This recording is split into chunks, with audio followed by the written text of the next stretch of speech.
This is Homie 3 again, still on Friday, November 28th. This is about questions asked of me by many. What will happen if Barack Obama is found not to be a natural-born citizen, and what would take place? Well, if the courts make a decision before December 15th, they would force the Democratic committee to appoint another person to fill that spot of President-elect, not Senator Joe Biden, because the Berg versus Obama lawsuit took place August 21st, days before nominating Barack Obama as being the candidate to run for the office of president. They would have to choose Hillary Clinton to become president-elect at this point. The laws of the Constitution of procession of presidency and down below him would take place after January 20th, when he is sworn in. This is something different. Of course, if the courts drag this out until after he is sworn in and then state, Barack Obama, you must resign the post.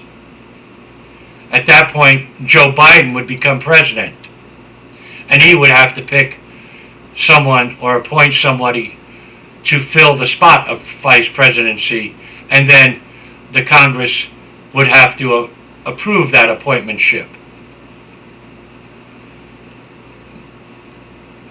Of course, if this takes place before December 15th or before January 20th, maybe the Republican Party might cry out foul and request a special election, because John McCain did not run against Hillary Clinton.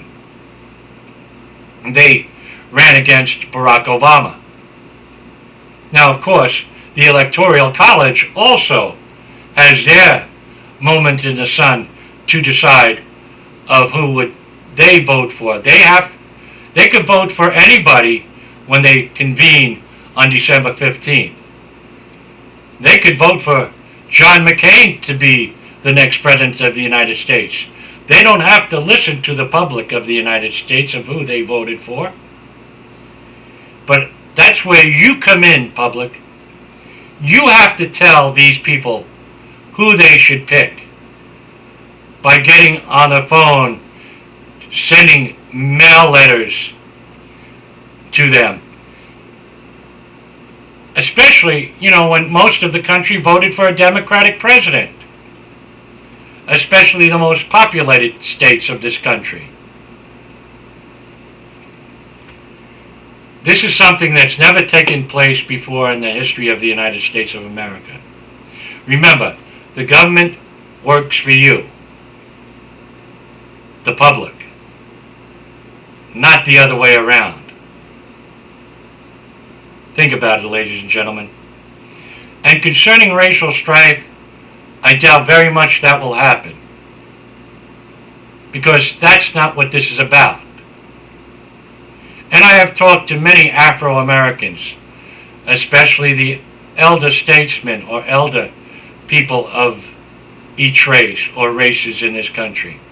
When you talk to the younger generations, I can tell you, they call you out racist and many other aspects. After all, if the news media of this country or the Republican Party, John McCain used it in the primaries or in the election process after their conventions, in the campaign before November 4th, people would be crying foul and yelling out racist, and it would have caused a lot of problems. It's not about that. It's about the constitutional laws of the country and the technicalities of it. I can tell you this much, that the elder people of this country from 35 and up have paid close attention to what's going on in these cases. The younger generation doesn't, and they've been blindsided even by their schools. And I can tell you I've had conversations with various schools. I've asked them to tell their student bodies to listen to certain radio shows that Philip J. Berg would be on. They wouldn't do so. That is suppression in our country, ladies and gentlemen. It is up to you to inform your children of what is going on, to discuss it in the households, and tell them what it's all about.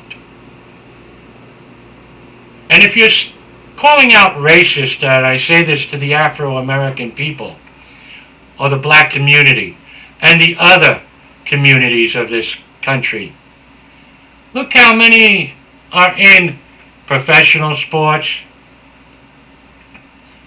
entertainment, and even holding political offices of this country. Look at the UN. Kofi Annan